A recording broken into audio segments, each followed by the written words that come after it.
Argentina ফ্যানদের তো আজকে ঈদ, তারা নিজেরা আছে অলরেডি, এই কম্পিটিশন এখনো টিকে আছে এবং তাদের সবচেয়ে বড় প্রতিপক্ষ চলে গেল। এই জায়গা থেকে আসলে তাদের খুশিটা আজকে বাদ ভাঙা। ভালো খেলেছে, অবশ্যই ওরা ভালো খেলেছে।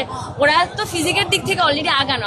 আপনারা যদি ওদের স্ট্রেংথ নিয়ে চিন্তা করেন, অবশ্যই আমাদের ওদেরকে আগিয়ে রাখতে হবে। সো ওখান থেকে আসলে ওরা তো অ্যাডভান্টেজে ছিল কিছুটা হলেও।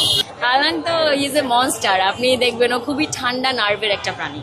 মানে হচ্ছে ও দাঁড়িয়ে থাকে, ওর কাছে বল আসে, he just touches and there is goal. তো এই ধরনের আসলে সে খুবই ভালো প্লেয়ার, সে খুবই ভালো প্লেয়ার, আমি এটা মানতে বাধ্য। এবং আমি আসলে ওকে নিয়ে সন্ধিয়ান ছিলাম। আগে যখন আমাকে কেউ জিজ্ঞেস করতো যে আমি ভয় পাচ্ছি কিনা, আমি হালানকে ভয় পেতাম এবং সে দেখিয়েছে ভয় পাওয়ার কারণটা কি ছিল। অবশ্যই খারাপ লাগছে অ্যাজ এ ব্রাজিল ফ্যান। 4 বছর পর পর বিশ্বকাপ আসে, 4 বছরে আমাদের জীবনটা অনেকটা পরিবর্তন হয়, বা আমাদের আসলে এত কেয়াটিক একটা লাইফ চলে, তার মধ্যে বিশ্বকাপ একটু আনন্দ নিয়ে আসে সবার জীবনে, একটা আমেজ, একটা ফেস্টিভ্যালের মতো করে আসে। এখানে আসলে নিজের পছন্দের দলটা চলে যাওয়া, ইটস ভেরি স্যাড। আমাদের উঠে দাঁড়াতে হবে।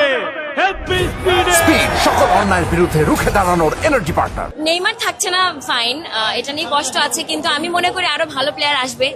তারা বছরব্যাপী অনুশীলন করবে, তারা যেভাবে তাদেরকে প্রস্তুত করা দরকার সেভাবে করবে এবং হয়তো পরের বিশ্বকাপে ভালোভাবে খেলবে। আসলে প্রত্যেক 4 বছর is a very huge time. So ওই জায়গা থেকে আসলে কি হয়, একটা টিম কিভাবে চেঞ্জ করবে, কিভাবে নিজেদেরকে প্রস্তুত করে আবার নামবে মাঠে, এটা কিছুই বলা যায় না। তো I am hoping for the best. France.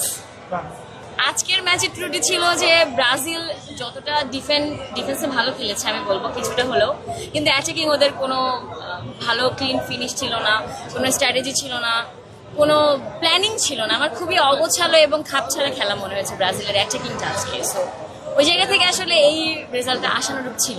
কারণ আপনি দেখবেন স্ট্যাটিস্টিক্সের দিকে তাকালে 14টা তারা শট নিয়েছে, বাট অনলি 4টা হচ্ছে shot on goal post. So ওই জায়গা থেকে আসলে আমি মনে করি যে it was not good enough for them to win. না, এটা কারণ হচ্ছে নেইমার আসলে বছরব্যাপী ইনজুর্ড থাকে, সে বর্তমানেও ইনজুর্ড। সো তাকে আসলে লাস্টের জন্য সেভ করে রাখা হয়েছে, যেটা সে করেছে, লাস্টে তাকে সাবস্টিটিউট করে নামানো হয়েছে।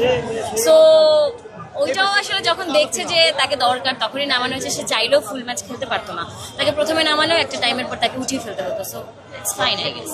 হলো তো আমি মনে করি নিষ্প্রাণ হবে। তবে আর্জেন্টিনা ফ্যানদের তো আজকে ঈদ, তারা নিজেরা আছে অলরেডি, এই কম্পিটিশন এখনো টিকে আছে এবং তাদের সবচেয়ে বড় প্রতিপক্ষ চলে গেল। ওই জায়গা থেকে আসলে তাদের খুশিটা আজকে বাদ ভাঙা। তবে আমরাও দেখবো তারা কতদূর যেতে পারে। Let's hope for the best. আমি মনে করি আসলে আর্জেন্টিনা ব্রাজিল রাইভালরি হচ্ছে আমি যুগ যুগ ধরে চলে আসছে। সো তারা একটা বড় টিম ব্রাজিলের মতো চলে যাওয়া মানে হচ্ছে কিছুটা হলেও বিশ্বকাপটা নিষ্প্রাণ হয়ে যাওয়া আমি মনে করি।